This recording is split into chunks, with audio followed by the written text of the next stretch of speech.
ప్రజల్ని చైతన్యం చేస్తున్నాయి, సభలు సమావేశాలు పెడుతూనే ఇంకొక వైపు ఈ దేశంలో ఉన్నటువంటి అన్ని రాజ్యాంగ వేదికలను ఉపయోగించుకుంటాం.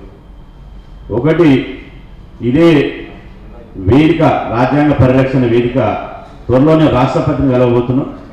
అదేవిధంగా రాష్ట్ర గవర్నర్ కూడా కలవబోతున్నాం. సుప్రీంకోర్టు చీఫ్ జస్టిస్ గారిని కలుస్తాం. అదేవిధంగా ఉపరాష్ట్రపతిని కూడా కలుస్తాం. జాతీయ ఎస్సీ ఎస్టీ బీసీ కమిషన్ కలుస్తాం. రాజ్యాంగబద్ధంగా ఎన్ని కమిషన్లు ఉన్నాయో, ఎన్ని వేదికలు ఉన్నాయో అన్ని వేదికలు కలిసి, ఎందుకంటే రాజ్యాంగ పదవిలో ఉండి రాజ్యాంగ యొక్క అవకాశాలను పెంచుకొని అదే రాజ్యాంగాన్ని రద్దు చేయాలన్నటువంటి కేసీఆర్ గారు ఒక్క నిమిషం కూడా ముఖ్యమంత్రి పదవిలో ఉండడానికి అనర్హుడు. కాబట్టి ఆయన తక్షణమే బర్తరఫ్ చేయాలి, ఆయన తక్షణమే ప్రగతి భవన్ నుంచి ఇలా పంపించేయాలి.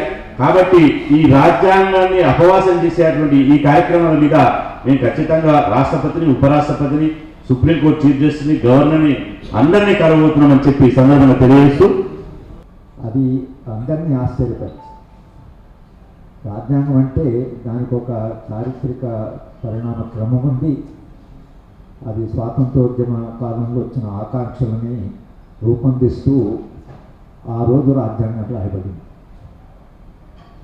ఆ రోజు డాక్టర్ అంబేద్కర్ గారు రాజ్యాంగ దానికి కాన్స్టిట్యూషన్ డ్రాఫ్టింగ్ కమిటీకి అధ్యక్షులుగా ఉండడం, ఆయన జీవిత అనుభవము, ఆయన ఉన్నటువంటి జ్ఞానం ఏదైతుందో మొత్తం ధారపోసి మొత్తంగా రాజ్యాంగ సభను ఒక రకంగా దాన్ని తన వెంట తీసుకుంటూ రాజ్యాంగాన్ని రాశారు. రాజ్యాంగంలో సమున్నతమైన మానవ విలువలు ఉన్నాయి. రాజ్యాంగం అంటే ఇది సాధారణమైన రాజ్యాంగం కాదు. ఎటువంటి సమాజం కావాలి, భారతదేశము రాబోయే కాలంలో ఎలా ఉండాలి అనేటువంటి ఒక రూపురేఖల్ని కూడా రాజ్యాంగం రాసింది. ప్రియాంబుల్లో కానీ, పీఠికలో కానీ, లేదా మీకు పార్ట్ 3, పార్ట్ 4లో కానీ ఎటువంటి విలువలని సమాజము ముందుకు తీసుకుపోవాలి, ఎటువంటి విలువలు తీసుకుపోతే ఒక ప్రజాస్వామ్యమైన మానవీయ సమాజం వస్తుంది అనే రాజ్యాంగంలో ఒక స్వప్నం ఉంది. కానీ ఇవాళ 70 ఏళ్ల తర్వాత సందర్భం మారిపోయింది. ఒక నూతన ఆర్థిక విధానం వచ్చింది. ఆ విధానంలో మీకు తెలుసు, ప్రతి 10 రోజులకు ఒక ఈశ్వరుడు తయారవుతున్నారు. మొత్తంగా ఆర్థిక వ్యవస్థ, సంపద ఈ దేశంలో కొందరి చేతిలో కేంద్రీకృతమైంది. రాజ్యాంగం దానికి వ్యతిరేకం.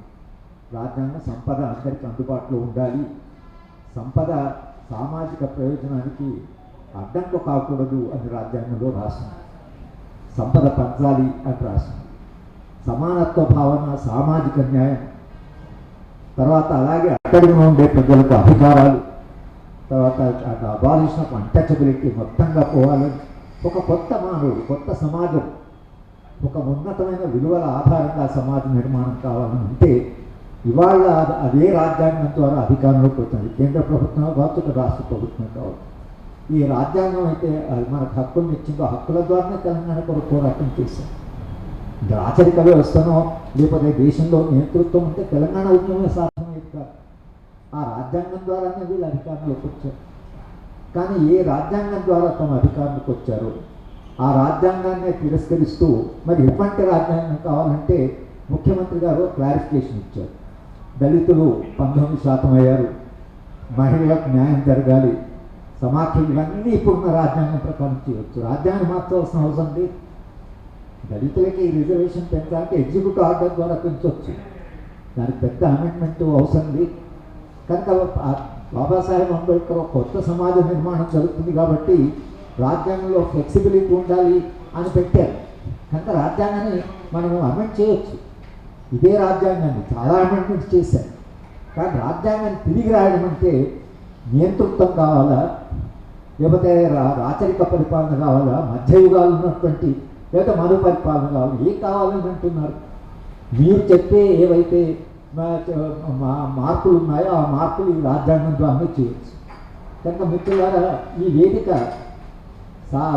చైర్మన్ గారితో అధ్యక్షుడు చెప్పినట్టే ఈ వేదిక చేసే పని ఏంటంటే రాజ్యాంగంలో ఉండేటువంటి స్ఫూర్తి, రాజ్యాంగ విలువలు, ఏ సందర్భంలో రాజ్యాంగం వచ్చిందో, మనకు ఎటువంటి సమాజం కావాలో ఇది ప్రజల దగ్గరికి వెళ్ళి ప్రజలని సమీకరించడం చాలా అవసరం. ఇప్పుడు అది ఒక చారిత్రక అవసరం. ఆ అవసరం మేరకి ఈ వేదిక ప్రజల దగ్గరికి వెళ్ళి రాజ్యాంగాన్ని గురించి, రాజ్యాంగంలో ఉండేటువంటి స్ఫూర్తిని, ఉన్నత విలువల గురించి ఎటువంటి సమాధానం కావాలో ఏదైతే రాసిందో దాన్ని ప్రజల దాకా తీసుకెళ్ళి ప్రజలను చైతన్యవంతులు చేయవలసినటువంటి, ఒక్కసారి ప్రజలు చైతన్యవంతులై రాజ్యాంగాన్ని సరిగా సమగ్రంగా అర్థం చేసుకుంటే రేపు కేసీఆర్ కాదు, మోడీ కాదు, ఎవరు వచ్చిన అధికారంలోకి రాజ్యాంగాన్ని మాత్రమే ప్రజలు ఒప్పుకోరు. ఇప్పటికే ప్రజలు రాజ్యాంగాన్ని ఓన్ చేస్తున్నారు, ఇది మా రాజ్యాంగం అంటున్నారు. ఆ భావన ఏదైతే మరింత లోతుగా తీసుకెళ్తే ఒక రకంగా మాకుండేటువంటి చారిత్రక బాధ్యత ఏదైతుందో నెరవేరినట్టుగానే మేము భావిస్తూ ఈ వేదిక ద్వారా ప్రజల దగ్గరికి వెళ్ళి ప్రజలను చైతన్యవంతులను చేసి రేపు కేసీఆర్ గారు మాట్లాడినా, లేకపోతే కేంద్ర ప్రభుత్వం మాట్లాడినా, హిందుత్వ శక్తులు ఎవరు మాట్లాడినా ఈ రాజ్యాంగాన్ని మీరు మార్చాలంటే కొంత మార్చుకుని తిరిగి రాయాలి అనేటువంటి ఆలోచన ఏదైతుందో దాన్ని పూర్తిగా ప్రజలు తిరస్కరించేటువంటి దిశగా మేము తప్పకుండా దానికి కృషి చేస్తాము. దాంట్లో భాగంగానే ప్రెస్ కాన్ఫరెన్స్ ద్వారా ప్రెస్ మిత్రులు కూడా అర్థం చేసుకోవాల్సింది ఏంటంటే ఇప్పటికే మీ స్వేచ్ఛ తగ్గింది, మా స్వేచ్ఛ కూడా తగ్గింది. ఈ మాత్రమే స్వేచ్ఛను కాపాడుకుంటే రాజ్యాంగాన్ని కాపాడకపోతే మన స్వేచ్ఛ కాపాడుకోవాలి. ప్రజలకు రేపు ఏడ్చే అధికారం కూడా ఉండదు, ఏడ్చే హక్కు కూడా ఉండదు. కనుక నిజానికి ప్రజల స్వేచ్ఛను కాపాడడానికి, ప్రజాస్వామ్యాన్ని కాపాడడానికి, మానవీయ విలువలను కాపాడడానికి, భవిష్యత్ సమాజం యొక్క స్వప్నాన్ని కాపాడుకోవడానికి ఒక పెద్ద ఉద్యమని మేము భావిస్తున్నాం. దాని కొరకే మేము తప్పకుండా చైతన్యవంతులను చేస్తామనేటువంటి మీ ద్వారా మీకు ఎంత వీలైతే అంత రాయండి. ఎందుకంటే మీకు కూడా చాలా మీ మీద కంట్రోల్ చాలా ఉన్నాయి. ఇప్పటికే ప్రెస్ ఫ్రీడమ్ చాలా తగ్గింది. ఇక ఈ ఫ్రీడమ్ పోతే మీరు ఎంతోమంది జనులు ఇప్పుడు జైల్లో ఉన్నారు. కనుక అదంతా తగ్గాలి, పరిస్థితి స్వేచ్ఛగా మనం మాట్లాడుకోవడం కావాలి. కాబట్టి మీరు కూడా మీకున్న స్వేచ్ఛని మరింత స్వేచ్ఛకరమైన కొరతను ఉపయోగించాలని మీ అందరికీ విజ్ఞప్తి చేస్తూ మాకు ఈ అవకాశం ఇచ్చిన చైర్మన్ గారికి నేను థ్యాంక్స్ చెప్తున్నాను. కేసీఆర్ వ్యాఖ్యలేవో యథాలాపంగా వచ్చినాయని చెప్పి మేము అనుకోవటం లేదు. ఆయనలో ఉన్నటువంటి నిరంకుశ పాలన స్వభావానికి అవి సాక్ష్యము. ఆయన రాజ్యాంగం మీద చేసిన వ్యాఖ్యలు సాక్ష్యము. రాజ్యాంగం మీద చేసిన వ్యాఖ్యలు ఆయనలో వేళ్ళూనుకొని ఉన్న నిరంకుశ పోకడలకు వ్యక్తీకరణ అని చెప్పి మేము బలంగా నమ్ముతాము. ఆయన ఏదో మారుస్తాడని కాదు, కానీ నిరంకుశ పాలన అనేది మేము బలంగా వ్యతిరేకిస్తున్నాం. రాజ్యాంగం అనేది పకడ్బందీగా అమలు కావాలి. రాజ్యాంగం అమలైతేనే న్యాయం జరుగుతుంది ప్రజలకు నమ్ముతున్నాం. కాబట్టి మేమందరం కూడా కలిసి ఇవాళ ఉమ్మడిగా కేసీఆర్ రాజ్యాంగాన్ని మారుస్తానని చెప్పిన వ్యాఖ్యలను తీవ్రంగా ఖండిస్తున్నాం, వ్యతిరేకిస్తున్నాం. రెండవ మాట మేము చెప్పదలుచుకుంది ఏంటంటే రాజ్యాంగాన్ని కాపాడుకోగలిగితేనే ప్రజాస్వామ్యాన్ని బతికించుకోగలుగుతాం, సామాజిక న్యాయాన్ని సాధించుకోగలుగుతాం, తెలంగాణ సమస్త ప్రజల సమగ్రాభివృద్ధిని మనం పరిపూర్తి చేయగలుగుతాం. కాబట్టి రాజ్యాంగ పరిరక్షణ అనేది చాలా కీలకం. దాని వెలుగులో మాత్రమే ఈ సమాజము నాగరిక సమాజంగా అభివృద్ధి చెందటం సాధ్యమవుతుంది. దాన్ని కాపాడుకోవాలని చెప్పి మేము నమ్ముతున్నాం. కాపాడుకోవాలంటే మేము ఈ ప్రెస్ మీట్లకు పరిమితం అయితే చాలదు. కాపాడుకోవాలంటే విస్తృతంగా ప్రజాభిప్రాయాన్ని కూడా కూడగట్టాలి, ప్రజల్ని చైతన్యపరచాలి. చాలామంది తత్వవేత్తలు వెనకటి నుంచి చెప్తున్నారు ప్రజాస్వామ్యాన్ని కాపాడుకోవాలంటే ఏకైక మార్గం ప్రజలను చైతన్యపరచడమే. ఆ ప్రజలను చైతన్యపరచడం ద్వారా రాజ్యాంగాన్ని కాపాడుకోగలం, ప్రజాస్వామ్యాన్ని కాపాడుకోగలం, సామాజిక న్యాయాన్ని సమగ్రాభివృద్ధిని సాధించుకోగలం. కాబట్టి దానికోసం విస్తృతమైనటువంటి ఒక ప్రచారోద్యమాన్ని విస్తృతమైన ప్రచారోద్యమాన్ని మేము సమిష్టిగా నిర్వహించాలని నిర్ణయించినాం. కింది నుంచి ప్రజలను చైతన్యపరచాలని, ఐక్యం చేయాలని నిర్ణయించుకున్నాం. దానికోసము ఇక కృషి చేస్తాం. రేపు 20 తారీఖు నాటి నుంచి మొదలుపెట్టి ఏ వర్గాలకు రాజ్యాంగ సవరణ వల్ల న్యాయం జరుగుతుందని అన్నారు కేసీఆర్, ఆ వర్గాల సదస్సులు పెడతాం. అదేవిధంగా మన తెలంగాణ రాష్ట్ర ఉద్యమంలో కానీ, తెలంగాణలో విభిన్న ప్రజా ఉద్యమాలతో కానీ మమేకమై ఉన్నటువంటి మేధావులకు కూడా మేము ఒక సదస్సు ఏర్పాటు చేయాలి. ఈ సమాజంలో ప్రజలందరికీ చైతన్యపరచడంలో వాళ్ళు ఒక పాత్ర కీలక పాత్రధారులు సూత్రధారులు కాగలరు కాబట్టి వాళ్ళని కూడా ఒక సదస్సు ఏర్పాటు చేయాలి. మైనారిటీలు, మహిళలు, బీసీలు, అదేవిధంగా విద్యార్థులు, వీళ్ళందరి యొక్క సదస్సులు, ఆదివాసులు, గిరిజనులు, వీళ్ళందరి సదస్సులు నిర్వహించాలని మేము నిర్ణయించుకున్నాం. దాని కొనసాగింపుగా చివరికి ఒక సన్నాహక సదస్సు జరుగుతుంది. సన్నాహక సదస్సు తర్వాత వారి సదస్సులు ఒకటి పెట్టాలని, అవన్నీ మందకృష్ణ గారు ఇప్పుడు డేట్లు అవన్నీ మీకు చెప్తారు. ఈ కార్యక్రమాలను విజయవంతం చేయడానికి తెలంగాణ ఒక ప్రజాస్వామిక తెలంగాణ ఎదగాలనుకునే ప్రతి ఒక్కరు కూడా కలిసి రావాలని, ప్రతి ఒక్కరు కూడా ఆ లక్ష్య సాధనకు తోడ్పడాలని చెప్పి అందరినీ ఈ సందర్భంగా విజ్ఞప్తి చేస్తున్నాం. ఇది ఏ ఒక్క కులానికో మతానికో సంబంధించిన అంశం కాదు.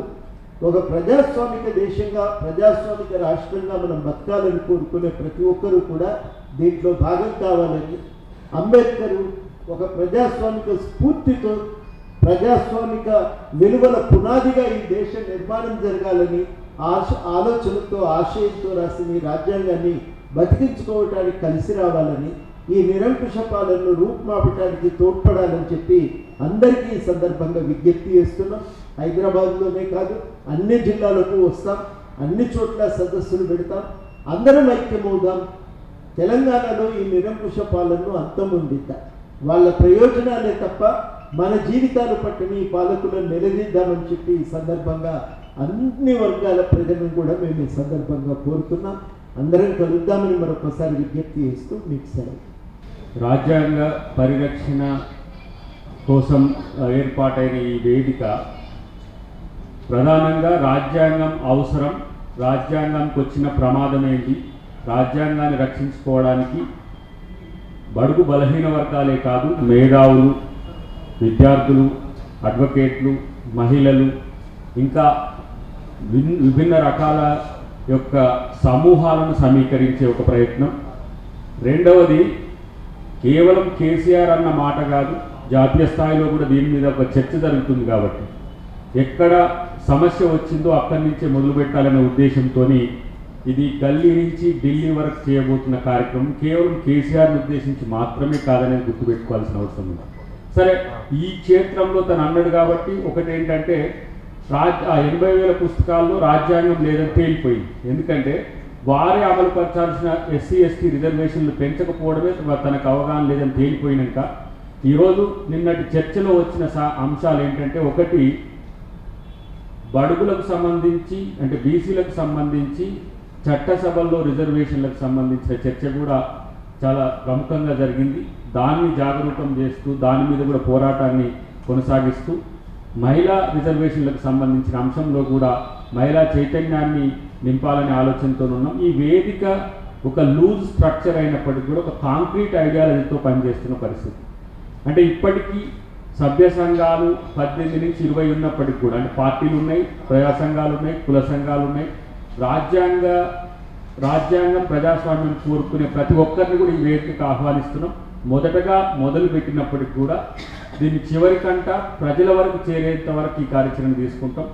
ఇలా ఏ ప్రభుత్వానికో వ్యతిరేకంగా, ఏ పార్టీకో వ్యతిరేకంగా కాదు. ఏ పార్టీ అయినా మీరు దీంట్లో పార్టిసిపేట్ చేయండి. ఈవెన్ టీఆర్ఎస్ పార్టీ కూడా మేము దీంట్లో వస్తామంటే రండి.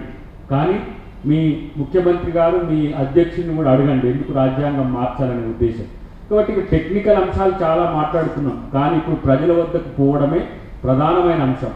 ప్రజాక్షేత్రంలో ఇది చర్చ జరగాలి. ఒక రాష్ట్ర ముఖ్యమంత్రి, రాజ్యాంగబద్ధంగా ఎన్నుకోబడ్డ ముఖ్యమంత్రి ఈ తరహా చర్చను తిలరేపడం ద్వారా, రీటరేట్ చేయడం ద్వారా నేను అన్న మాట కట్టుబడి ఉన్నా అన్నదానికి వారికి సమాధానం మన ప్రజలతో చెప్పాల్సిన అవసరం ఉంది. త్వరలోనే ఆ డేట్లకు సంబంధించి పెద్దలు వివరిస్తారు.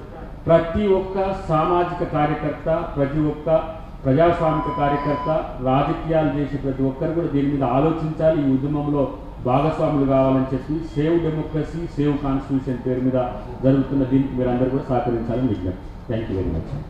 అధ్యక్షత వహిస్తున్నటువంటి అన్నకు, జాజుల సీనన్న గారికి, మరియు ఈ కార్యక్రమానికి కర్త కర్మ క్రియ అయినటువంటి మందకృష్ణన్న గారికి, మరియు ప్రొఫెసర్ హరగోపాల్ సార్ గారికి, మరియు కోదండరామ్ సార్ గారికి, మరియు ప్రవీణ్ అన్నకి, దయాకర్ అన్నకి, ఎదురుగా ఉన్నటువంటి మీడియా సోదరులకు అందరికీ కూడా పేరు పేరున రాజ్యాంగాన్ని కాపాడుకునేటువంటి ఈ వేదిక ద్వారా ఉద్యమాభివందనలు తెలియజేస్తున్నాను.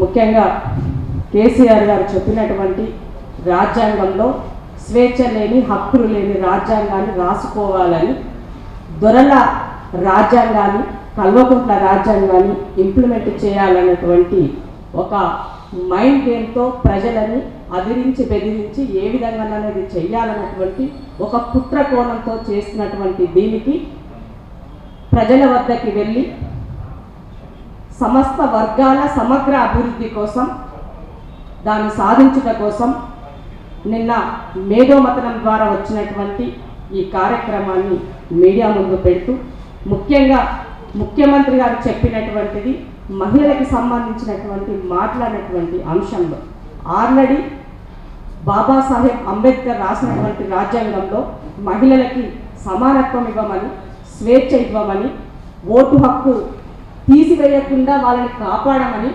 తర్వాత రక్షణ ఇవ్వమని, ఆర్థిక స్వావలంబన కల్పించమని చెప్పి చట్టంలో ఉన్నది, రాజ్యాంగంలో ఉన్నది. మీరు ఇవాళ వీటినన్నింటినీ ఎక్కడైనా మనసా వాచ కర్మేనా మీరు వచ్చిన 8 సంవత్సరాల కాలంలో వీటిని ఎక్కడైనా ఫాలో అయినారా? ఒక్కసారి ఆత్మపరిశీలన చేసుకోండి ముఖ్యమంత్రి గారికి సందర్భంగా తెలియజేస్తున్నా. మహిళలకి ఫస్ట్ టైంలో క్యాబినెట్లోనే అవకాశం లేదు. రెండవసారి అందరూ అడగ్గా కోరగా ఒక 2కి స్థానాన్ని కల్పించారు. మరి మేమున్నది 50%. తెలంగాణ ఉద్యమంలో బోనం ఎత్తినాం, బతుకమ్మలు ఎత్తినాం, జెండాలు ఎత్తినాం, ప్రాణాలు అర్పించినాం, ప్రతి దగ్గరలో మహిళలు ఉన్నారు.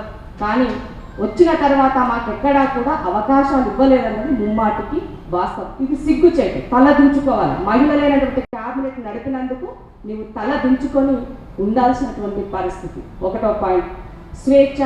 మమ్మల్ని ఎక్కడన్నా ప్రశ్నించడానికి మాకు అవకాశం కల్పిస్తున్నారా? లేదు. మాకు కనీసం మీరు అపాయింట్మెంట్ ఇవ్వరు, కలవడానికి మాకు అవకాశం లేదు. ఎక్కడన్నా మీడియా ముందు మాట్లాడాలని దానికోసమో లేదా ఒక ధర్నా చౌక్ దగ్గర మా గళాన్ని వినిపించాలనుకుంటే కూడా దాన్ని కూడా ఎత్తివేస్తే కోర్టుకు వెళ్ళి తిరిగి పర్మిషన్ తెచ్చుకునేటువంటి పరిస్థితి ఈ రాష్ట్రంలో ఉంది. మరి వీటిని ఎక్కడ నువ్వు నెలకొల్పినవో, ఎక్కడ అమలు పరిచినవో ఒక్కసారి ఆత్మపరిశీలన చేసుకోమని చెప్పి కాళేశ్వరం కరప్షన్ రాజాకి మరొకసారి గుర్తు చేస్తున్నా. ఇక చట్టసభల్లో మాకు ఇవ్వాల్సినటువంటి కోటాలో మినిమం అంటే రాజ్యాంగంలో లేదని అనొచ్చు, కానీ రాజ్యాంగంలో లేకపోయినప్పటికీ కూడా ఒరిస్సా ముఖ్యమంత్రి 33% ఇంప్లిమెంట్ చేస్తున్నాడు. అది ఆయనకు ఉన్నటువంటి ఘనత. మరి నీవేం చేసినావు? ఇవాళ ఎవరూ లేరు, చట్టసభల్లో మహిళలు పనికిరారు, మాట్లాడడం రాదు, ఒంటిళ్ళు కుందేలకే పనికొస్తారనే విధంగా మీరు పిల్లలను కనండి, సంతానం పెంచండి, సంసారం చేయండి అనే విధంగా ఈ రాష్ట్రంలో మహిళలను చిత్రీకరించడం ఇది ముమ్మాటికి వాస్తవం. ఇక అత్యాచారానికి వస్తే ఇది ఈ రాష్ట్రంలో మహిళల పట్ల చాలా నీ క్యాబినెట్లో ఉన్నటువంటి నీ యొక్క ఎమ్మెల్యేలుగా ఉన్నటువంటి వాళ్ళు అయ్యొచ్చు, అలాంటి వాళ్ళు బ్యూరోక్రాట్లను కూడా సైతం వదలకుండా వాళ్ళని కూడా ఇష్టం ఉన్నట్టుగా మాట్లాడితే వాళ్ళు కంప్లైంట్ చేస్తే కూడా బ్యూరోక్రాట్లు కంప్లైంట్ చేస్తే కూడా మీరు ఎక్కడ యాక్షన్ తీసుకోలేదు. ఇది సిగ్గుచేటు. సామాన్య మహిళల సంగతి పక్కన పెడితే అట్లీస్ట్ ఒక బ్యూరోక్రాట్గా ఒక ఎమ్మెల్యే నన్ను ఇలా అన్నాడు అని చెప్తే కూడా మీరు ఎక్కడ తీసుకోలేదు. ఇక మహిళలకి గౌరవం మీరు ఎక్కడ ఇచ్చినట్లు? ఆత్మపరిశీలన చేసుకోండి మీరు చేసినటువంటి వాటి పట్ల. ఇవన్నీ నెరవేర్చకుండా, రాజ్యాంగంలో ఉన్నటువంటివి ఏవి చూపించకుండా ఇవాళ ఈ రాజ్యాంగం పేరుతోటి ప్రజలని మభ్యపెట్టడం కోసం మీ కుట్రలు కుతంత్రాలను అన్నింటినీ కూడా ఇవాళ సింపతి గెయిన్ చేసుకోవడం కోసం మళ్ళా నా సోదరుడు ప్రేమ్ అడిగిన ప్రశ్నకి రాసుకో అంటే ఏం బెదిరిస్తున్నావా? తాటాకి చప్పట్లకు ఎవ్వరు భయపడరు, గుర్తుపెట్టుకోండి ముఖ్యమంత్రి గారు. అదిరించి బెదిరించి కొట్లాడి తెచ్చుకున్న తెలంగాణ సబ్బండ వర్గాలది, సామాజిక వర్గాల కోసం వచ్చినటువంటి తెలంగాణ. ఆ సోయి లేకుండా నీ దొరలని నీ 0.5%ని ఇంప్లిమెంట్ చేయాలని నువ్వు అనుకుంటే మాత్రం బిడ్డ జాగ్రత్త. తప్పకుండా ఈ వర్గాలన్నింటినీ కూడా మమేకం చేస్తాం, ఏకం చేస్తాం. తెలంగాణ ఉద్యమంలో జెండా ఏదైనా అజెండా ఒకటే అనుకొని ఏ విధంగా ముందుకెళ్ళామో ఇవాళ ఈ హక్కుల కోసం, ఈ రాజ్యాంగ పరిరక్షణ కోసం తప్పకుండా ప్రతి గడప దొక్కుతాం, ప్రతి గల్లీకి పోతాం, ప్రతి ఊరికి పోతాం, ప్రతి వాడకు పోతాం, బిడ్డలను చీల్చి చెండాడతాం. నువ్వు చేసే కుట్రలు కుతంత్రాలన్నీ కూడా ప్రజల ముందు పెట్టి ప్రజలను ఎడ్యుకేట్ చేస్తాం. వేల కోట్ల రూపాయలు ఖర్చు పెట్టి మెగా కృష్ణారెడ్డితోనూ నువ్వు దాచిపెట్టిన డబ్బుతోన ఎలక్షన్కు పోవాలని నువ్వు అనుకుంటున్నావు కదా, ఆ డబ్బు హుజూరాబాద్ ఎలక్షన్లో పెడితే నిన్ను ప్రజలు తిరస్కరించరు, అది మర్చిపోకు. రేపు కూడా గదే జరుగుతుంది అన్నది గుర్తుపెట్టుకోమని తెలియజేస్తున్నాం. తప్పకుండా మా హక్కులను మేము కాపాడుకుంటాం. జయశంకర్ సార్ కలలుగని చెప్పిపోయినటువంటి తెలంగాణను తిరిగి సాధించుకోవడం కోసం, బాబాసాహెబ్ అంబేద్కర్ ఇచ్చిపోయినటువంటి రాజ్యాంగాన్ని కాపాడడం కోసం మహిళల్ని ఏకం చేస్తాం, ఏకతాటిపైకి తీసుకొస్తామని ఈ సందర్భంగా తెలియజేస్తూ ఈ అవకాశం కల్పించినటువంటి సోదరులకు ధన్యవాదాలు. Thank you. ప్రింట్ మరియు ఎలక్ట్రానిక్ మీడియా మిత్రులకు ఉద్యమ నమస్సులు.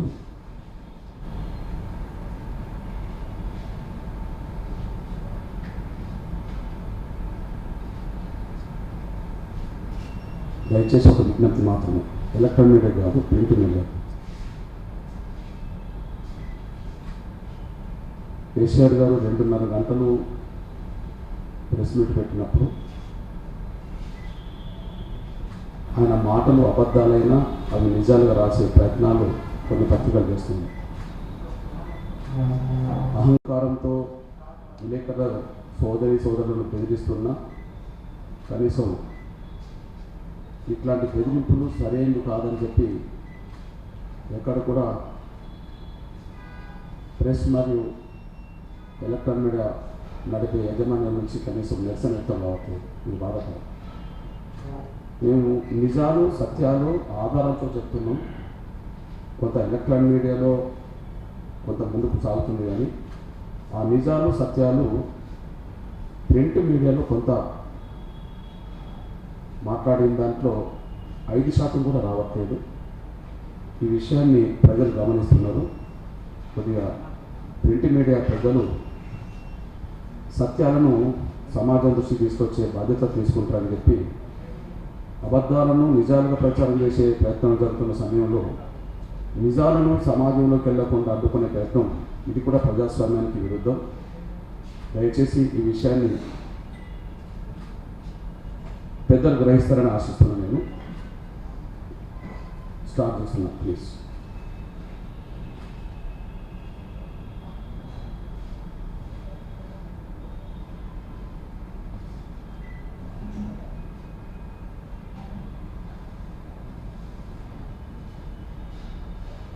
రాజ్యాంగాన్ని మార్చి కొత్త రాజ్యాంగం రాయాలన్న కేసీఆర్ మాటల్లో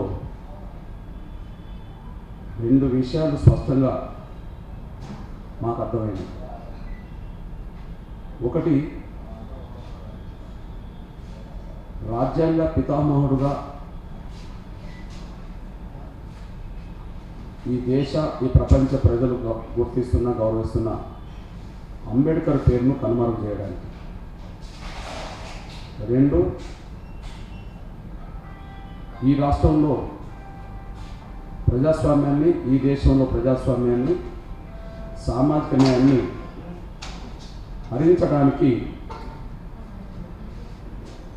ఆయనకు కొత్త రాజ్యాంగం అవసరమని ఆయన భావించుకుంటున్నట్టుగా ఉంది. అందుకోసమే ఆ వాక్యాలు చేసిందనే విషయం స్పష్టంగా అర్థమవుతుంది. అంబేద్కర్ను దేశ ప్రజల దృష్టిలో కనుమరుగు చేయడానికి, ప్రజాస్వామ్యాన్ని, సామాజిక న్యాయాన్ని హరించడానికే కేసీఆర్ ఆ మాటలు మాట్లాడాడు. ఇకపోతే 2.5 గంటల పాటు ప్రెస్ మీట్ పెట్టిన ఓపికతో నా పాత్రికా ఎలక్ట్రానిక్ మీడియా మిత్రులు ఉండి కూడా ఏదన్నా ఆ మాటల్లో కొంత అనుమానం వచ్చినా ప్రశ్నించే స్వేచ్ఛ లేకుండా ఆయన ఏ విధంగా అహంకారాన్ని, విలేకరులను ప్రశ్నిస్తున్నాడో మనం చూస్తున్నాం. ప్రెస్ మీట్లలో ఆయన మాట్లాడే మాటలు నేను అర్థం చేసుకున్నది ఏంటంటే,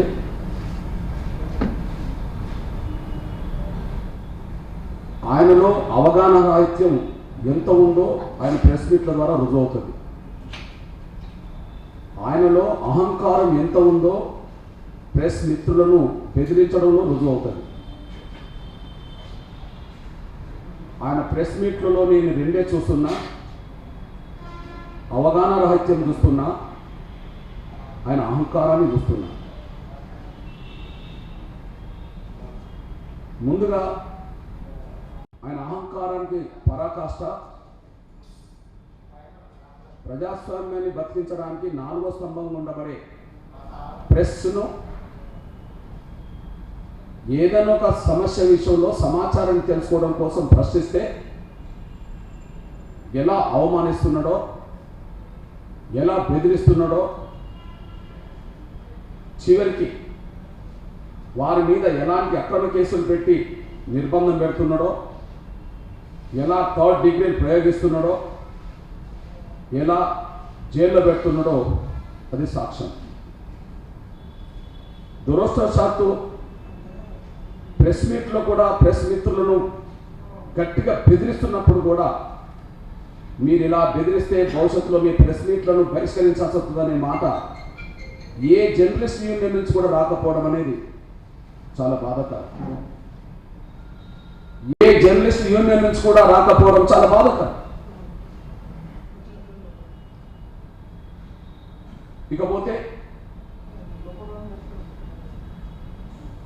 అబద్ధాలే సత్యాలుగా మాట్లాడే, నమ్మించడానికి ప్రయత్నం చేసే కేసీఆర్ మాట్లాడుతున్నప్పుడు అబద్ధాలనే సత్యాలుగా చూపెట్టడానికి ప్రయత్నం చేయడానికి పేజీల మీద పేజీలు నింపుతున్నారు. ఆయన మాట్లాడే మాటలు పచ్చి అబద్ధాలు, అవగాహన రాహిత్యం, అవి సత్యాలుగా ఉండబడే ముఖ్యంగా మా అట్టడుగు బలహీన వర్గాలు నిర్మించడం కోసం ప్రయత్నాలు జరుగుతున్నాయి. నేను ఆయన అవగాహన రాహిత్యం గురించి మాట్లాడుతున్నా. ఆయనకు నాకు తెలిసి 40 ఏళ్ళుగా రాజకీయ జీవితం ఉన్నదని అంటాడు. అతను ఎన్నో సార్లు ఎమ్మెల్యేగా గెలిచాడని, ఎంపీగా గెలిచాడని, రాష్ట్ర మంత్రిగా పనిచేశాడని, కేంద్ర మంత్రిగా పనిచేశాడని, ఇవాళ 2 సార్లు ముఖ్యమంత్రిగా పనిచేస్తున్నాడని గొప్పగా చెప్పుకుంటారు. నాకు తెలిసి భారతదేశంలో ఇంత సుదీర్ఘ కాలం పాటు రాజకీయాల్లో ఉండి 7-8 సార్లు శాసనసభ్యుడిగా గెలిచి పార్లమెంట్లో 2-3 విడతలుగా ఉండి రాష్ట్ర మంత్రిగా కేంద్ర మంత్రిగా పనిచేసి 2 సార్లు ముఖ్యమంత్రిగా అయిన వ్యక్తికి రాజ్యాంగంలో ఎవరి విషయాల పట్ల రాజ్యాంగం ఎలాంటి గ్యారంటీ ఇస్తున్నదో చెప్పలేనంత అవగాహన రాహిత్యంలో ఉన్నది. నాకు తెలిసి భారతదేశంలో అంశాల పట్ల అవగాహన రాహిత్యం కొట్ట వచ్చినట్టుగా స్పష్టంగా కేసీఆర్ కనిపిస్తుంది. 80,000 పుస్తకాలు చదివిందనడానికి సాక్ష్యం ఏమో నాకు తెలియదు, కానీ అంబేద్కర్ రాసిన రాజ్యాంగాన్ని మాత్రం, ఆ రాజ్యాంగంలో కనీసం రాజ్యాంగం ఏ లక్ష్యం కలిగి ఉన్నదో, రాజ్యాంగం ఏ స్ఫూర్తిని సమాజంలో నింపే ప్రయత్నం చేయడానికి రాయబడ్డదో ఆ ఒక్క ప్రియాంబుల్ కూడా చదవలేకపోయాడు. అది ఒక్క పేజీలోనే ఉంటుంది. 80,000 పుస్తకాలు చదివిందని చెప్పే అతను రాజ్యాంగంలో ఉండబడే ప్రియాంబుల్ ఏదైతే ఉన్నదో, ప్రవేశిక ఏదైతే ఉన్నదో అది ఒక పేజీ ఉంటుంది, అది కూడా చదవలేదు. అది చదివితే కేసీఆర్కు ఇంత అవగాహన రాహిత్యం లేదుగా. ఆయన అవగాహన రాహిత్యానికి పరాకాష్ట గురించి మాట్లాడుతున్నాను నేను. ముందుగా ఎస్సీ ఎస్టీలకు ఏ రాష్ట్రంలోనైనా సరే రాష్ట్ర ప్రభుత్వాలు రిజర్వేషన్లు ఇచ్చే అధికారం రాష్ట్ర ప్రభుత్వాలకు ఉన్నది. కేంద్ర ప్రభుత్వం ఇచ్చే రిజర్వేషన్లు వేరు, రాష్ట్ర ప్రభుత్వాలు అమలు చేసే రాష్ట్ర స్థాయి రిజర్వేషన్లు వేరు. రాష్ట్ర ప్రభుత్వాలు ఇచ్చే రిజర్వేషన్లు ఎస్సీ ఎస్టీలకు సంబంధించిన కాడికి వచ్చినప్పటికీ వాళ్ళ జనాభా ఏ రాష్ట్రంలో ఎంత ఉంటుందో ఆ స్థాయిలో రిజర్వేషన్లు ఇచ్చే అధికారం, ఆ స్థాయిలో రిజర్వేషన్ లేకపోతే పెంచుకునే అధికారం రాష్ట్రాలకే ఉన్నది.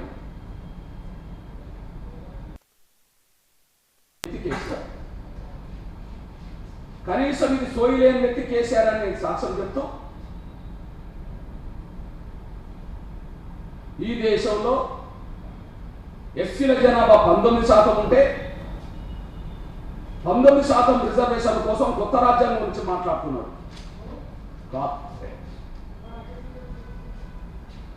ఈ దేశంలో కొన్ని రాష్ట్రాల్లో ఎస్సీలు లేరు. అక్కడ ఎస్సీలకు రిజర్వేషన్ లేవు. కొన్ని రాష్ట్రాల్లో ఎస్టీలు లేరు, ఎస్టీలకు రిజర్వేషన్ లేవు. కొన్ని రాష్ట్రాల్లో ఎస్సీలు 2% ఉన్నారు, వాళ్ళకు 2% ఉంటుంది. కొన్ని రాష్ట్రాల్లో ఎస్సీలు 29% ఉన్నారు, 29% ఉంటుంది. కొన్ని రాష్ట్రాల్లో ఎస్టీలు లేరు, లేని కాడ వాళ్ళకు రిజర్వేషన్లే ఉండవు. కొన్ని రాష్ట్రాల్లో వాళ్ళు 100% ఉన్నారు, 100% రిజర్వేషన్ ఉన్నాయి. ఈ అవగాహన కూడా కేసీఆర్కి లేదు అనడానికి ఇది సాక్ష్యం. సేమ్ టైం పెద్దలు తెలుగు రాష్ట్రాలకు గర్వకారణమైన మేధావి ప్రొఫెసర్ అరగోపాల్ గారు ఒక విషయం చెప్పారు. ఎస్సీ ఎస్టీలకు జనాభా దామాజ్ ప్రకారం రిజర్వేషన్ లేకపోతే ఆ స్థాయిలో రిజర్వేషన్లు పెంచుకునే అధికారం రాష్ట్రాలకు ఉన్నది. అది ఒక ఎగ్జిక్యూటివ్ జీవో ద్వారా అది సాధ్యమవుతుందని చెప్పి మేధావులు చెప్పారు. అది వాస్తవే కదా. అందుకు సాక్ష్యం ఏంటిది? ఎన్టీ రామారావు గారు ఈ రాష్ట్రానికి ముఖ్యమంత్రి అయ్యే సమయానికి ఎస్సీలకు 14% రిజర్వేషన్ అమలు జరిగేది, ఎస్టీలకు 4% రిజర్వేషన్ అమలు జరిగేది. ఎస్సీలకు 14% రిజర్వేషన్ అమలు జరిగేది, ఎస్టీలకు 4% అమలు జరిగేది. ఎన్టీ రామారావు గారు పరిపాలన మొదలైన తర్వాత వాళ్ళ జనాభా ఎంతున్నదో లెక్కలు కడితే ఎస్సీల జనాభా 1% పెరిగి 15% అయిందని, ఎస్టీల జనాభా 4 నుంచి 2 పెరిగి 6% అయిందని చెప్పి పరిగణలోకి తీసుకొని ఒక ఎగ్జిక్యూటివ్ జీవో ద్వారా GOMS నంబర్ 167 ద్వారా GOMS నంబర్ తెలుగుదేశం పార్టీలో ఎన్టీ రామారావు ఉన్న కాలం నుంచి కేసీఆర్ ఉన్నాడు. తెలుగుదేశం పార్టీలో ఎన్టీ రామారావు గారు ఉన్నప్పుడు కూడా తెలుగుదేశంలో కేసీఆర్ గారు ఉన్నారు. ఎన్టీ రామారావు గారు 14% రిజర్వేషన్లు 15% ఎస్సీలకు చేశాడు జనాభా పరంగా, 4% ఎస్టీల రిజర్వేషన్లు 6% చేశాడు జనాభా పరంగా. అంటే ఎస్సీ ఎస్టీల జనాభా ఎక్కడ ఎంత ఉంటుందో దాని ప్రకారం ఇవ్వవచ్చు, పెంచుకోవచ్చు అని చెప్పి ఏ తెలుగుదేశంలో అయితే కేసీఆర్ ఉన్నాడో ఆ తెలుగుదేశం ప్రభుత్వం ఉన్నప్పుడే ఎన్టీ రామారావు గారు ఎస్సీ ఎస్టీ రిజర్వేషన్ పెంచిన సోయి కూడా ఈయనకు లేకుండా పోయింది. ఆయన అవగాహన రాహిత్యానికి అది పరాకాష్ట. ఇకపోతే ఎస్సీల జనాభా కొన్ని రాష్ట్రాల్లో లేదు, అస్సలే లేదు. ఆ రాష్ట్రంలో ఎస్సీలకు రిజర్వేషన్ అమలు జరగడానికి రాజ్యాంగం అన్న చెప్పిందా? అంటే లేకపోయినా రిజర్వేషన్ ఇస్తుందా? ఎక్కడన్నా ఏ రాష్ట్రం అని ఇస్తుందా? అందుకు సాక్ష్యం చెప్తున్నా చూడండి. ఇప్పుడు అండమాన్లో మాకు జనాభా లేదు, ఆడ రిజర్వేషన్ 0. అరుణాచల్ ప్రదేశ్లో ఎస్సీల జనాభా లేదు, 0, ఆడ రిజర్వేషన్ మాకు లేవు. ఇది భారతదేశంలో అంతర్భాగమైన రాష్ట్రాలే కదా. అస్సాంలో ఎస్సీల జనాభా 7%, కేవలం 7 అమలు జరుగుతుంది.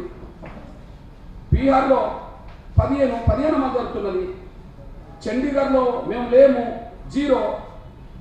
ఛత్తీస్గఢ్లో మేము 13 అమలు జరుగుతున్నది. హవేలీ అండ్ డామ్ డైవ్లో మేము 3% 3 అమలు జరుగుతుంది. మీరు పక్క రాష్ట్రమైన గోవా మన బార్డర్ రాష్ట్రం, కర్ణాటక బార్డర్ రాష్ట్రం గోవా, ఎస్సీల జనాభా 2%, మాకు 2 అమలు జరుగుతున్నది. అక్కడ 15 మేము అడగలేము. గుజరాత్లో దేశానికి ప్రధానమంత్రి ఉండబడే నరేంద్ర మోడీ గారి సొంత రాష్ట్రం గుజరాత్లో ఎస్సీల జనాభా 7 అమలు జరుగుతున్నది. జార్ఖండ్లో ఎస్సీల జనాభా 10 అమలు జరుగుతున్నది. కేరళలో కమ్యూనిస్టు మార్క్సిస్ట్ ప్రభుత్వాలు ఉండబడే కేరళలో మా జనాభా ఎస్సీలది 8%, 8 అమలు జరుగుతుంది. మహారాష్ట్రలో అంబేద్కర్ పుట్టిన గడ్డ సొంత రాష్ట్రంలో వాళ్ళ జనాభా ఎస్సీల జనాభా మొత్తం 13 అమలు జరుగుతున్నది. మణిపూర్లో మా జనాభా 3% ఉన్నది, 3% అమలు జరుగుతున్నది. మేఘాలయలో మేము లేము, మేము అసలే జీరోలో ఉన్నది, రిజర్వేషన్ లేవు, అక్కడ మేము అడగలేము. మిజోరాంలో మేము జీరోలో ఉన్నాము, ఆడ జనాభా లేదు, ఆడ మేము రిజర్వేషన్ అడగలేము. నాగాలాండ్లో జీరో, మేము రిజర్వేషన్ అడగలేము. మా జనాభా లేని కాడ రిజర్వేషన్ అమలు జరగవు కదా. అట్లనే సిక్కింలో మేము 5% ఉన్నాము, 5% అమలు జరుగుతుంది. అట్లనే మాకు పంజాబ్లో 29% ఉన్నారు, ఎస్సీలు 29% అమలు జరుగుతుంది. అంటే ఎక్కడ నన్న లేని కాడ మేము అడిగేది లేదు, రిజర్వేషన్ ఉండవు. ఉన్న కాడ మాకు 2 ఉంటే 2 వస్తున్నాయి, ఉన్న కాడ మాకు 10 ఉంటే 10 వస్తున్నాయి, ఉన్న కాడ 20 ఉంటే 20 వస్తున్నాయి. ఉత్తరప్రదేశ్ అనే భారతదేశంలో అతిపెద్ద రాష్ట్రం 21 ఉంటే 21 వస్తున్నది.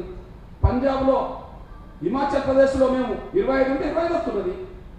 పంజాబ్లో 29 ఉంటే 29 వస్తున్నాయి. రాష్ట్ర ప్రభుత్వాలకు లేని చోట అమలు జరగడానికి అవకాశం లేదు. ఉన్న చోట 2 ఉంటే 2 ఇవ్వాలి, ఉన్న చోట 29 ఉంటే 29 ఇవ్వాలి. మరి ఇక్కడ కేసీఆర్ లెక్కల ప్రకారమే 19% ఉన్నప్పుడు, ఎస్సీల జనాభా 19% ఉన్నప్పుడు 19% ఎస్సీలకు రిజర్వేషన్ అమలు చేసి హక్కు ఈ రాజ్యాంగం ఇచ్చినప్పుడు, లేని కాడ ఇవ్వడానికి అవకాశం లేనప్పుడు, ఉన్న కాడ ఎంతైనా ఇవ్వడానికి అవకాశం ఉన్నప్పుడు కేసీఆర్ గారికి కొత్త రాజ్యాంగం గుర్తుకు రావడం అనేది అవగాహన రాహిత్యానికి, అహంకారానికి పరాకాష్ట తప్ప. ఈయన 40 ఏళ్ళు రాజకీయాల్లో ఉండి ఏం నేర్చుకున్నాడో కానీ ఏం నేర్చుకోలేదు అనడానికి ఇంతకంటే సాక్ష్యం మరొకటి లేదనేసుకుని మర్చిపోదాం సాయం పోతున్నాను. నేను మా ఎస్టీల గురించే మాట్లాడుతున్నాను. నేను అవును, ఎస్టీలు జీరోలో ఉన్న కాడ వాళ్ళకు రిజర్వేషన్లు, కానీ ఎస్టీలు 1% ఉన్న కాడ వాళ్ళకు 1% ఉన్నది. ఎస్టీలు 100% ఉన్న కాడ 100% ఉన్నది. ఎస్టీలు జీరో ఉన్న కాడ వాళ్ళకు 1% కూడా లేదు, 1% ఉన్న కాడ 1% ఉన్నది. వాళ్ళు 80% ఉన్న కాడ 80% ఉన్నది, 100% ఉన్న కాడ 100% ఉన్నది. ఇది రాజ్యాంగం. లేని కాడ మేము అడిగేది లేదు, ఉన్న కాడ వదిలేది లేదు. అది రాజ్యాంగం చెప్పింది. అందుకు సాక్ష్యం మీ దృష్టికి తీసుకొస్తున్నాను నేను. ఇప్పుడు బీహార్లో ఎస్టీలు 1% ఉన్నది. బీహార్లో వాళ్ళకు, బీహార్లో 1% ఉన్నది. మీ దృష్టికి తీసుకొస్తున్నాను నేను. ఇప్పుడు హర్యానా ఉన్నది, హర్యానాలో వాళ్ళు జీరో, వాళ్ళకు 1% కూడా లేదు, వాళ్ళకు 1% కూడా లేదు. హిమాచల్ ప్రదేశ్లో వాళ్ళు 4% ఉన్నారు, 4% ఉన్నది. కర్ణాటకలో వాళ్ళు 3% ఉన్నారు, వాళ్ళకు 3 ఉన్నది. కేరళలో 2% ఉన్నారు, వాళ్ళకు 2 ఉన్నది. మహారాష్ట్రలో 7% ఉన్నారు, వాళ్ళకు 7 ఉన్నది. ఇకపోతే పాండిచ్చేరిలో వాళ్ళు లేరు, వాళ్ళు జీరో. పంజాబ్లో వాళ్ళు లేరు, జీరో. అంటే జీరో ఉన్న కాడ రిజర్వేషన్ ఉండవు. 1% ఉన్న కాడ మన తమిళనాడులో 1% ఉన్నది. తమిళనాడులో ఎస్టీలకు రిజర్వేషన్ శాతం ఎంత? బీహార్లో 1%, తమిళనాడులో 1%. అయింది కదా. ఇకపోతే అవును, జనాభా ఎక్కువ ఉన్న కాడ ఎక్కువ ఉంటుంది. అందుకు సాక్ష్యం మీ దృష్టి తీసుకొస్తున్నాను నేను. 32% ఛత్తీస్గఢ్లో ఉన్నారు, 32% వస్తుంది. అరుణాచల్ ప్రదేశ్లో 80% ఉన్నారు, 80% వస్తున్నది. ఢిల్లీలో 7% ఉన్నారు, 7 వస్తున్నది. గోవాలో 12% ఉన్నారు, 12 వస్తున్నది. గుజరాత్లో 14% ఉంటే 14% వస్తున్నది. జార్ఖండ్లో 26 ఉంటే 26 వస్తున్నది. లక్షద్వీప్లో 100% ఉంటే 100% వస్తున్నది. అదే సమయంలో మణిపూర్లో 34% ఉంటే 34% వస్తున్నది. మేఘాలయలో 80% వస్తున్నది. మిజోరాంలో 80% వస్తున్నది. నాగాలాండ్లో 80% వస్తున్నది. ఒరిస్సాలో 22% వస్తున్నది. ఆ విధంగా రాజస్థాన్లో 12% వస్తున్నది. సిక్కింలో 21% వస్తున్నది. త్రిపురలో 31% వస్తున్నది. ఉత్తరప్రదేశ్లో 2 ఉంటే 2 వస్తున్నది. అంటే ఇక్కడ ఎస్టీల జనాభా 10% అయినప్పుడు 10% రిజర్వేషన్ ఇచ్చే హక్కు నీకు ఉన్నది. నువ్వు ఎన్నికల మేనిఫెస్టో కూడా పెట్టావు. ఎస్టీలకు 10% రిజర్వేషన్ ఎన్నికల మేనిఫెస్టో కూడా పెట్టావు. నీ ఎన్నికల మేనిఫెస్టోని అమలు చేయడానికి, అధికారాన్ని అమలు చేయడానికి సిద్ధంగా లేని కేసీఆర్కు ఆయన అహంకారంతోనే రాజ్యాంగాన్ని మారుతా ఉన్నాడే తప్ప ఆయనకు సంపూర్ణమైన అవగాహన లేదు అనడానికి ఇవన్నీ సాక్ష్యాలు కూడా మీరు మర్చిపోతారు సార్ అనుకుంటున్నాను. ఇన్ని 4 దశాబ్దాల రాజకీయాలు, ఎమ్మెల్యేలు కూడా ఎంపీ, రాష్ట్ర మంత్రికి కేంద్ర మంత్రి, ముఖ్యమంత్రి ఉన్నాడు, కానీ ఆయనకు అవగాహన రాహిత్యం పతాక స్థాయిలో ఉన్నది అనడానికి ఇది సాక్ష్యం అని కూడా మీరు దృష్టిస్తున్నాడు. ఈ నేపథ్యంలో ఇవాళ బీసీల జనగణన గురించి మాట్లాడుతూ బీసీల జనగణన కోసం బీసీల జనాభా లెక్కలు కట్టడం కోసం కొత్త రాజ్యాంగం అవసరం అన్నాడు. అంటే బీసీల జనగణన కోసం కొత్త రాజ్యాంగం ఉద్యమాన్ని సమగ్ర సర్వేలో బీసీ జనగణన ఎట్లా చేయగలిగాం? మీ సమగ్ర సర్వేలో బీసీల జనగణన ఎట్లా చేయగలిగాం? మీరే చెప్పారు కదా, ఈ దేశంలో ఎక్కడ జరగని సమగ్ర సర్వే మేమే చేయగలిగాం. బీసీల జనాభా 51% పైగా 52% ఉన్నదని చెప్పగలిగావు కదా. అంటే రాజ్యాంగంలో ఎవరి జనాభా అయినా లెక్కలు కట్టడానికి అవకాశం ఉన్నది అనడానికి సాక్ష్యం ఆ రాజ్యాంగంలో. మరి బీసీల జనాభా లెక్కలు కట్టాలని లేకపోతే బీసీల జనాభా నువ్వు లెక్కలు చెప్పగలిగావు? దేశవ్యాప్తంగా బీసీల జనాభా లెక్కల్లో తేల్చడం కోసం రాజ్యాంగంలోనే పరిష్కారం ఉన్నది. కానీ కేసీఆర్ గారికి బీసీల జనాభా తెలుసు, కానీ జనాభా నిష్పత్తి ప్రకారం అవకాశాలు మాత్రం ఇవ్వలేదనేసి కూడా స్పష్టంగా ఉన్నది. ఇంకా ఒక మాట చెప్పాలనుకుంటే ఎన్టీ రామారావు గారికి కేసీఆర్ గారికి, కాంగ్రెస్ ప్రభుత్వానికి కేసీఆర్ ప్రభుత్వానికి, టీడీపీ ప్రభుత్వానికి కేసీఆర్ ప్రభుత్వానికి తేడా ఏంటంటే కనీసం స్థానిక సంస్థల్లో 34% అన్న రిజర్వేషన్ అమలు జరిగినాయి. నా బీసీలకు చట్టసభలో రిజర్వేషన్ కావాలంటే పార్లమెంట్లో రాజ్యాంగ సవరణ జరగాలి. పార్లమెంట్లో ఏనాడు బీసీల చట్టసభల రిజర్వేషన్ కోసం రాజ్యాంగ సవరణ గురించి మాట్లాడని నువ్వు కొత్త రాజ్యాంగం గురించి మాట్లాడమంటే హాస్యాస్పదంగా ఉన్నదని కూడా గుర్తు చేస్తూ, ఈ రాష్ట్రంలో ఎన్టీ రామారావు కంటే ముందు అంజయ్ గవర్నమెంట్ నుంచి మొదలుకుంటే కాంగ్రెస్ గవర్నమెంట్ వరకు అమలు జరిగిన 34% స్థానిక సంస్థల రిజర్వేషన్ కూడా లేకుండా వాళ్ళు దానికి సగానికి సగం కుదించి కలిసి మర్చిపోదాల్సి పోతున్నాను. బీసీల మీద ప్రేమ ఉంటే 52% అమలు జరగాలి. కనీసం ఉన్నది ఉన్నాళ్ళని కాపాడదలుచుకుంటే 34% అమలు జరగాలి. కానీ నీ గవర్నమెంట్ అంతకు సగం తగ్గించిందంటే నువ్వు బీసీల మీద మాట్లాడే హక్కు నీకు లేదు. నువ్వు బీసీల ప్రాతినిధ్యం తగ్గించినోడు అనేసి కూడా స్పష్టంగా రూపవుతున్నది. 4వది, నా మహిళలకు సంబంధించిన విషయంలో పురుషుల స్థానంలో పురుషులు ఎంత ఉంటారో అదే స్థాయిలో సమానంగా మహిళలకు అన్ని అవకాశాలు కావాలని చెప్పి కొత్త రాజ్యాంగం గురించి మాట్లాడారు. నేను అంటున్నాను, ఉన్న రాజ్యాంగం పక్కకు పెడతాం, కానీ ముందుగా నీకు మనసుంటే మొదట 5 ఏళ్ళు 18 మంది మంత్రులు ఉన్నప్పుడు నీ పరిపాలనలో ఒక్క మహిళా మంత్రి ఎందుకు లేదో జవాబు చెప్పాలి. నీకు మనసుంటే ఇప్పుడున్నబడే నీ రెండో గవర్నమెంట్లో 18 మంది మంత్రుల కాడ నువ్వు అన్నదాని ప్రకారం పురుషులతో సమానమైన అవకాశాలు మహిళలకు రావాలని కోరుకుంటే 9 మంది మంత్రులు మహిళలు ఎందుకు లేరో చెప్పాలి. 9 మంది మహిళలు ఎందుకు లేరో చెప్పాలి. అదే సమయంలో ఇంకో విషయాన్ని గుర్తు చేస్తున్నాను. పార్లమెంట్లో 2 మహిళలకు సంబంధించిన అంశాలు పెండింగ్లో ఉన్నాయి. పార్లమెంటులో 2 మహిళలకు సంబంధించిన అంశాలు పెండింగ్లో ఉన్నాయి. ఒకటి, రాజ్యసభలో పాస్ అయిన మహిళలకు చట్టసభలో రిజర్వేషన్ల బిల్లు, రాజ్యసభలో పాస్ అయిన మహిళలకు చట్టసభలో రిజర్వేషన్ల 33% బిల్లు లోక్సభలో పెండింగ్లో ఉన్నది. మరి లోక్సభలో మీరు 1 దశాబ్దం పైగా ఉన్నప్పుడు కానీ, మీరు కేంద్ర మంత్రివర్గంలో ఉన్నప్పుడు కానీ, ఇప్పుడు మీ ఎంపీలు ఉన్నప్పుడు కానీ ఆ లోక్సభలో మరి ఆ బిల్లును పాస్ చేయించడం కోసం మీరు ఎందుకు మాట్లాడలేదు, ఎందుకు చొరవ తీసుకోవట్లేదో చెప్పాల్సిన బాధ్యత ఉన్నది. మొసలు కన్నీరు కార్చడం కాదు, మీ బాధ్యత ఏ మేరకు నెరవేర్చింది అనే విషయం ఆత్మపరిశీలన చేసుకోవాల్సిన అవసరం ఉన్నది. రెండో బిల్లు కూడా స్థానిక సంస్థల్లో, దేశవ్యాప్తంగా స్థానిక సంస్థల్లో మహిళలకు 50% రిజర్వేషన్ బిల్లు కూడా పార్లమెంట్లో రాజ్యాంగ సవరణ అంశం కూడా పెండింగ్లో ఉన్నది. ఆ పెండింగ్లో ఉన్న 50% సంబంధించిన అంశం మీద ఎందుకు మీరు లోక్సభలో రాజ్యసభలో దాన్ని ప్రస్తావించట్లేదు? ఎందుకు మీరు ప్రధానమంత్రి గారిని లేదా కేంద్ర మంత్రులు కలిసినప్పుడు ఎందుకు ఈ విషయాన్ని ప్రస్తావించట్లేదు? అంటే ఇచ్చే అవకాశం ఉన్న కూడా మీరు వాళ్ళకి ఇవ్వకుండా, పరిష్కారం జరిగే చోట పరిష్కారం కోసం మాట్లాడకుండా మీరు మహిళల గురించి మాట్లాడడం అంటే దెయ్యాలు వేదాలు వల్లించడమే తప్ప అంతకంటే మరెందుకు పనికి రాదనేసి కూడా మర్చిపోతాను సైనా పోతుంది. నీకు నిజాయితీ దమ్ము ధైర్యం ఉంటే, నిజాయితీ ధైర్యం దమ్ము ఉంటే నువ్వు ఏదైతే ముస్లింలకు 12% రిజర్వేషన్ అన్నావో, అది ఖచ్చితంగా రాజ్యాంగ సవరణ ద్వారా సమస్య పరిష్కారం కావడానికి అవకాశం ఉంది. నేను చెప్తున్నాను, ఎస్సీ ఎస్టీలకు లేని చోట రిజర్వేషన్ అమలు జరగవు. ఉన్న చోట 1% ఉంటే 1% అమలు జరుగుతుంది. ఉన్న చోట 10% కాదు 100% అమలు జరుగుతుంది. ఇది ఎవరో మాట్లాడుతానో, ఎవరో కొట్లాడుతానో, ఎవరో కొత్త రాజ్యాంగం రాస్తానో కాదు, మాకు ఈ రాజ్యాంగంలో హక్కు ఉన్నది.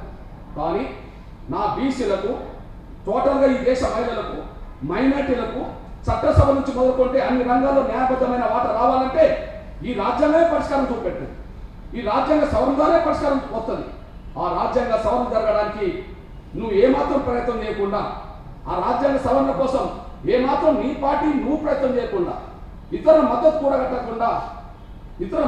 కట్టకుండా మీరు కొత్త డ్రామా మొదలు పెట్టడం అంటే ప్రజాస్వామ్యాన్ని అపహాస్యం చేయడానికి, రాజ్యాంగ నిర్మాత పేరు లేకుండా చేయడానికి, నీ అంతల పాలనకు శ్రీకారం చుట్టడం కోసం మాత్రమే, నీ నియంతృత్వ పాలనకు ఒక శ్రీకారం చుట్టే దిశగా చేయడం కోసమే కొత్త రాజ్యాంగం అనే కొత్త నాటకానికి తెరదీశాడు. ఇది ఆయన అవగాహన రాహిత్యానికి, విలేకరులను బెదిరించే విషయంలో ఆయన అహంకారానికి ఇది నిదర్శనం అవుతుందనేసి కూడా మేము స్పష్టం చేస్తూ, ఈ దిశగా జరిగే ప్రయత్నంలో మేధావులు, సంఘాలు అన్ని రాజ్యాంగాన్ని గౌరవించే, అంబేద్కర్ని గౌరవించే, ఒక మాట చెప్పంటే రాజ్యాంగాన్ని కాపాడుకోవడం ద్వారా ప్రజాస్వామ్యాన్ని పరిరక్షించుకునే శక్తులన్నింటినీ, సామాజిక న్యాయాన్ని కాపాడుకోవాలనుకున్న శక్తులన్నింటినీ, ఈ తెలంగాణ రాష్ట్రంలో ఉండబడే సబ్బండ వర్గాల, అన్ని వర్గాల సమగ్ర అభివృద్ధిని కోరుకునే శక్తులన్నింటినీ ఏకతాటికి తీసుకొచ్చి కేసీఆర్ ప్రభుత్వం మీద ఒక బలమైన ఉద్యమం నిర్మిస్తాం. రాజ్యాంగ వ్యతిరేక శక్తులెవరో, ప్రజాస్వామ్యాన్ని హరించే శక్తులెవరో, సామాజిక న్యాయాన్ని లేకుండా చేసే శక్తులెవరో, రాజ్యాంగాన్ని గౌరవించే, ప్రజాస్వామ్యాన్ని బతికించే, సామాజిక న్యాయాన్ని కోరుకునే శక్తులెవరో కేసీఆర్తో జరగబోయే యుద్ధంలో తేలబోతుంది. ఈ విషయంలో మాత్రం మేము సీరియస్గానే ముందడుగేయబోతున్నాం అనేసి కూడా స్పష్టం చేస్తూ, ఆ దిశగా ముందడుగేయడం కోసం జరిగే ప్రయత్నంలో, అన్ని శక్తులను కూడా కట్టడం మా బాధ్యతగా, తెలంగాణలో ఉండబడే అన్ని శక్తుల్ని, అన్ని సంఘాలని ఒక వేదిక మీద తీసుకొచ్చే దిశగా, వాళ్ళని చైతన్యం చేసే దిశగా మా ప్రయత్నం చేయడానికి సంఘాలుగా ముందు సమన్వయం ఏర్పాటు చేసుకునే కార్యక్రమానికి శ్రీకారం చుట్టబోతున్నాం. ఆ దిశగా జరిగేదానికి తేదీల వారీగా మేము ముందుకెళ్ళబోతున్నాం అనేసి కూడా గుర్తు చేస్తూ, అంబేద్కర్ మహిళల ప్రాతినిధ్యం సమానంగా ఉండాలని అన్నప్పుడే, హిందూ కోడ్ బిల్లు ప్రవేశపెట్టాలని ప్రయత్నం చేసినప్పుడే దాన్ని అమలు జరగకుండా అడ్డుకున్న శక్తులకు వ్యతిరేకంగా నిరసనగా మహిళల కోసమే రాజీనామా చేసిండు కేంద్ర మంత్రి పదవి అనే విషయం అందరూ తెలుసు. కాబట్టి రాజ్యాంగ పరిరక్షణ, మహిళల బాధ్యత అనే అంశం మీద తెలంగాణ రాష్ట్రంలో ఉండబడే అన్ని మహిళా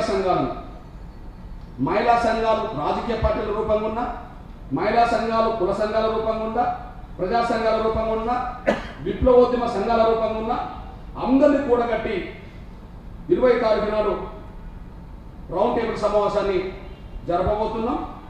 అట్లనే 21 తారీఖు నాడు అన్ని విద్యార్థి సంఘాలతో సమావేశం ఏర్పాటు చేయబోతున్నాం రాష్ట్ర స్థాయిలో. 22వ తారీఖు నాడు 22వ తారీఖు నాడు 22వ తారీఖు నాడు అన్ని వికలాంగుల సంఘాలతో సమావేశం ఏర్పాటు చేయబోతున్నాం హైదరాబాద్లో. 23వ తారీఖు నాడు పెద్దలు ప్రొఫెసర్ హరిగోపాల్ గారి నేతృత్వంలో మేధావుల సమావేశాన్ని రాష్ట్ర స్థాయిలో ఏర్పాటు చేయబోతున్నాం. మా తమ్ముడు శ్రీనివాస్ గౌడ్ అండ్ ప్రదీప్ గౌడ్ నా నేతృత్వంలో బీసీ సంఘాల సమావేశం ఏర్పాటు చేయబోతున్నాం. మా సోదరి 24వ తారీఖు నాడు మా సోదరి ఇంద్రా అండ్ లత ఆధ్వర్యంలో 20వ తారీఖు నాడు మహిళలది జరగబోతుంది. గోపాల్, షణ్ముఖ వీళ్ళందరి నేతృత్వంలో వికలాంగుల సమావేశం జరగబోతుంది. అట్లనే 25వ తారీఖు నాడు ఎస్టీ సంఘాల ఆధ్వర్యంలో బెల్లయ్య నాయక్తో పాటు మొత్తం అన్ని సంఘాల ఆధ్వర్యంలో 25వ తారీఖు నాడు జరగబోతుంది. మైనార్టీ సంఘాల ఆధ్వర్యంలో 26వ తారీఖు నాడు హైదరాబాద్లో సదస్సు జరగబోతుంది. ఇవన్నీ జరిగిన వెంటనే హైదరాబాద్లోనే ఇవి వివిధ చోట్ల రాష్ట్ర స్థాయి సమావేశాలు జరుపుతాం. అదే సమయంలో అందరినీ మనం ఒక దగ్గర తీసుకొచ్చే దిశగా 27వ తారీఖు నాడు రాష్ట్ర స్థాయి అన్ని కుల సంఘాల, విద్యా సంఘాల, మహిళా సంఘాల, మేధావుల రాష్ట్ర స్థాయి మహాసభను 27వ తారీఖు నాడు వరంగల్లో నిర్వహించబోతున్నాం. ఒక మాట చెప్పాలంటే అది ఏప్రిల్ 4వ తారీఖు నాడు జరగబోయే రాజ్యాంగ పరిరక్షణ యుద్ధభేరి మహాసభ ఏప్రిల్ 4వ తారీఖు నాడు హైదరాబాద్లో లక్షల మందితో జరగబోయే రాజ్యాంగ పరిరక్షణ యుద్ధభేరి సభకు సన్నాహ మహాసభ సన్నాహ మహాసభగా అన్ని సంఘాలతో వరంగల్లో 27వ తారీఖు నాడు వరంగల్లో పెద్ద ఎత్తున నిర్వహించబోతున్నాం. 27వ తారీఖు నాడు ఆ సన్నాహ సభ జరిగిన వెంటనే ఆ తెల్లారి నుంచి ఏప్రిల్ 3 వరకు 28వ తారీఖు నుంచి ఏప్రిల్ 3 వరకు తెలంగాణ రాష్ట్రంలో ఉండబడే 119 నియోజకవర్గాల్లో ఈ సన్నా మహాసభను నిర్వహించడానికి కార్యాచరణ రూపొందించుకుంటాం. వరంగల్లోనే కార్యాచరణ రూపొందించుకుంటాం. దాదాపు 120 నియోజకవర్గాల్లో ఉండబడే అన్ని సామాజిక శక్తుల్ని, ప్రజాస్వామిక శక్తుల్ని, అన్ని మహిళా సంఘాలని, అన్ని విద్యార్థి సంఘాలు, వికలాంగ సంఘాలని క్షేత్రస్థాయిలో కూడగట్టడం కోసం మా నేతృత్వంలో, మా అందరి నేతృత్వంలో ఇప్పుడు వేదిక మీద ఎవరైతే ఉన్నామో వారితో పాటు ఇంకా కలిసి వచ్చే సంఘాలు, మేధావులందరితో ఒక వేదికను తీసుకొచ్చి 119 నియోజకవర్గాల్లో యుద్ధభేరి సన్నాహ సభలు పెట్టి కేసీఆర్ ప్రభుత్వంతో ఏప్రిల్ 4వ తారీఖు నాడు రాజ్యాంగ వ్యతిరేక, ప్రజాస్వామ్య వ్యతిరేక, సామాజిక న్యాయ వ్యతిరేక కుట్రలు చేస్తున్న కేసీఆర్ ప్రభుత్వం మీద బలమైన యుద్ధం చేయడం కోసమే మేము ప్రయత్నం చేయబోతున్నాం అనేసి కూడా గుర్తు చేస్తూ, రెండోది ఇక్కడ ఆయన పైకి ఎన్ని మాటలు మాట్లాడినా ఆయన మనసులో ఉన్న ఉద్దేశం ఈ దేశంలో ప్రజాస్వామ్యం లేకుండా చేయాలని, ప్రశ్నించే వాళ్ళని లేకుండా చేయాలని కుట్రలు చేస్తున్నాడు. ప్రజాస్వామ్యం ఎక్కడ లేదో దాన్ని ఆదర్శంగా తీసుకుంటున్నారనే విషయం కూడా స్పష్టంగా అర్థమవుతుంది. ఆయన మాటల్లోనే చైనాను ఆదర్శంగా తీసుకుందామంటే ఆ చైనాలో ప్రజాస్వామ్యం లేదు, ఆ చైనాలో ఇప్పుడు సోషలిజం కూడా లేదు. ఆ చైనాలో ప్రజాస్వామ్యం లేదు, ఆ చైనాలో సోషలిజం లేదు. ఇప్పుడు అక్కడ చైనాలో ఉన్నదల్లా మళ్ళీ రాజరిక వ్యవస్థ మళ్ళీ పునరుద్ధరించబడుతుంది. దాని జిన్పింగ్ రూపంలో తనే ఎల్లకాలం ప్రెసిడెంట్గా ఉండడం కోసం ఒక ప్రయత్నం చేసుకుంటున్నట్టుగా చైనాలో కనిపిస్తున్న విషయం కూడా మనకు స్పష్టంగా అర్థమవుతుంది. ఒక మాట చెప్పాలంటే ఈరోజు చైనాలో ఇవాళ కొనసాగుతున్నది ఏంటంటే ఆధునిక రాజకీయ వ్యవస్థ మళ్ళీ ప్రారంభమైంది. అక్కడ ఆధునిక రాజకీయ వ్యవస్థ, ఆధునిక రాజ్య వ్యవస్థ అక్కడ ప్రారంభమైంది. దాన్ని పునరుద్ధరించుకోవడం కోసం ఇక్కడ దొరల రాజ్యానికి శాస్త్రంగా నూతన రాజ్యాంగం రాసుకోవడం ద్వారా దొరల రాజ్యానికి శాస్త్రంగా పునాది వేసుకోవడం కోసమే ఈ ప్రయత్నంలో చేస్తున్నట్టుగా కనిపిస్తున్నది.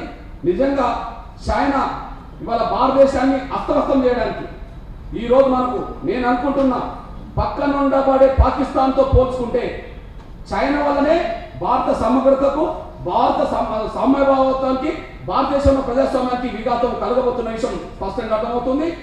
చైనా పాకిస్తాన్ నుండి వచ్చే తీవ్రవాదులను ఇండియాలోకి ప్రవేశించడం, అక్కడక్కడ జమ్మూ కాశ్మీర్ కేంద్రంగా జరుగుతున్నదంటే పాకిస్తాన్ వెనుక చైనా ఉన్నదనే విషయం కూడా ప్రపంచానికి తెలుసు. అదే సమయంలో లడఖ్లో మన భూభాగం దగ్గరికి చైనా సైన్యం వచ్చి మన భూభాగాన్ని ఆక్రమించుకుంటున్న క్రమంలోనే అంటే మన సార్వభౌమత్వాన్ని దెబ్బతీసే కుట్రల భాగమే చైనా ప్రయత్నం చేస్తుంటే మన సైనికులు అడ్డుకోవడం అనేది సంతోష్ కుమార్తో పాటు ఎంతో మంది మన సైన్యం ప్రాణాలు అర్పించాల్సి వచ్చింది దేశం కోసం అనే విషయం కూడా మనం మర్చిపోదు. అరుణాచల్ ప్రదేశ్ మన సొంత రాష్ట్రం అవుతే, అరుణాచల్ ప్రదేశ్ భారతదేశంలో మన అంతర్భాగమైన రాష్ట్రం అవుతే మన భారత ప్రధానమంత్రులు, రాష్ట్రపతులు అరుణాచల్ ప్రదేశ్ సందర్శిస్తే అరుణాచల్ ప్రదేశ్ గడ్డ మీదకి మీరు రావద్దని చెప్పి కూడా పాకిస్తాన్ నుంచి, చైనా నుంచి అప్పుడప్పుడు హెచ్చరికలు వస్తున్న విషయం కూడా పేపర్లో మనం చూస్తున్నాం. మన పక్క దేశాలను కూడా మనం మీద రెచ్చగొట్టే విధంగా మన భూభాగాన్ని ఆక్రమించుకునే దిశగా వాళ్ళు ప్రయత్నం చేస్తున్న విషయం కూడా స్పష్టంగా అర్థమవుతుంది. అంటే ప్రజాస్వామ్యం లేని, ఆడ సోషలిజం లేని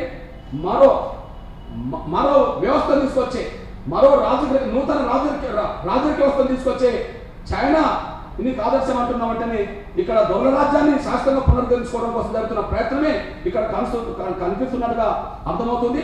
దీన్ని ఎదుర్కొనే దిశగా ప్రజాస్వామ్య శక్తుల్ని, సామాజిక శక్తుల్ని అందరినీ కూడగట్టి కేసీఆర్ భర్తం అనేసి కూడా మేము స్పష్టం చేస్తున్నాం. మందకృష్ణ మాదిగ గారు, ప్రొఫెసర్ హరిగోపాల్ గారు, ప్రొఫెసర్ కోదండరామ్ గారు, శ్రీనివాస్ గౌడ్ గారు, సోదరి ఇంద్రా శోభన్ గారు, అద్దెకి డైరెక్టర్ గారు, ఇక్కడ వచ్చిన మిత్రులందరికీ నమస్కారం. ప్రెస్ మిత్రులకు ప్రత్యేకంగా ఇంతకుముందే మందకృష్ణ మాదిగ గారు ఎన్నో చెప్పిండ్రు. ముఖ్యంగా నేను రాగానే ఫస్ట్ కేసీఆర్ గారి అబద్ధము మొత్తం బయట పెట్టింది.